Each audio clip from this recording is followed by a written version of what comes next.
रामपुर राज्य में एक बहुत ही शौर्यवान राजा रहता था। उनकी एक बेटी थी नायरा। वह बचपन से ही बहुत ही लाड़ और प्यार से पली हुई थी, इसलिए बहुत घमंडी हो गई थी। वह किसी भी गरीब की इज्जत नहीं करती थी। एक दिन राजा अपनी बेटी नायरा से कहता है, बेटी, आज तुम्हारा जन्मदिन है तो मैं तुम्हारे जन्मदिन की खुशी में गरीबों को भोजन और उसके साथ एक कंबल तुम्हारे हाथों से बंटवाना चाहूंगा। लेकिन पिताजी, गरीबों को कंबल क्यों बांट रहे हो और मेरे हाथों से क्यों? आप ही बांट दीजिए और इतने घर में नौकर चाकर है वो दे आएंगे। बेटी, आज तुम्हारे जन्मदिन है तो ये शुभ काम मैं तुम्हारे हाथ से करवाना चाहूंगा। नायरा एक एक करके गरीबों को कंबल फेंकती हुई देती है। ये देखकर राजा नैतिक कहता है, बेटी, ये क्या तरीका है देने का? उन्हें सम्मान और इज्जत के साथ दो। पिताजी, इनको अगर कम्बल लेने हैं तो ले, नहीं तो यहाँ से जाएं और आप मेरा समय बर्बाद ना करें। नायरा कंबल फेंक के वहाँ से चली जाती है। शाम को जब नायरा अपने पिता नैतिक के साथ खाना खा रही होती है और कहती है, पिताजी,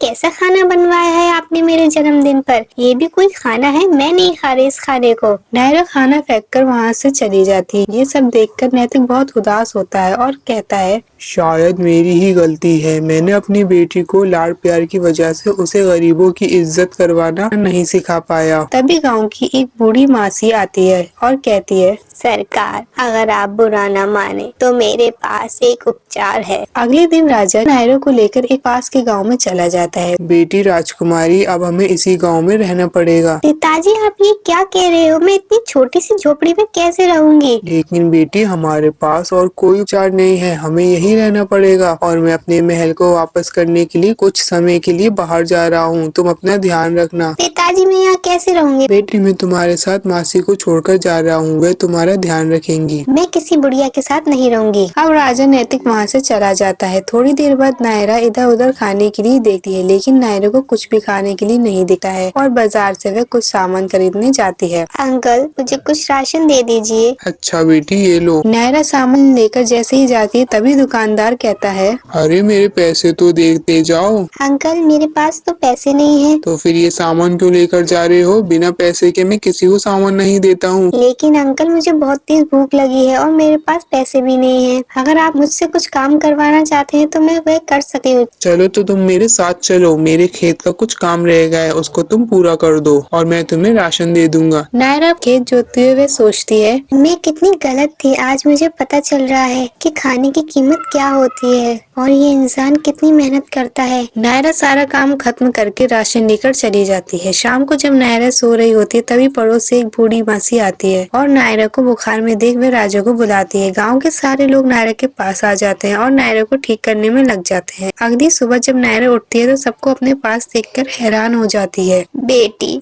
हमें माफ करना। हमें मालूम है तुम हमें पसंद नहीं करती हो, लेकिन तुम्हारी इतनी तबीयत खराब थी कि हमें आना पड़ा। मासी, आप लोगों का बहुत शुक्रिया और आप सब लोग मुझे माफ कर दीजिए। मैंने आप लोगों के साथ बहुत गलत किया है। मुझे अपनी गलती का एहसास। इतने में राजा नैतिक आता है और कहता है, बेटी, तुम्हारी इस हालत का जिम्मेदार मैं हूँ, मेरी वजह से हुआ है, लेकिन तुम्हें सही रास्ते पर लाने के लिए मुझे ये रास्ता चुनना पड़ा। पिताजी, आपने सही करा। मैं अपने घमंड के चक्कर में अपने अस्तित्व को खराब कर रही थी और इस राज्य की दुश्मन बन रही थी। आज से आप और हम इस राज्य की दिल लगाकर सेवा करेंगे। राजकुमारी नायरा की ये बात सुनकर सारे गांव वाले बहुत खुश होते हैं और वे अपने महल वापस चले जाते हैं।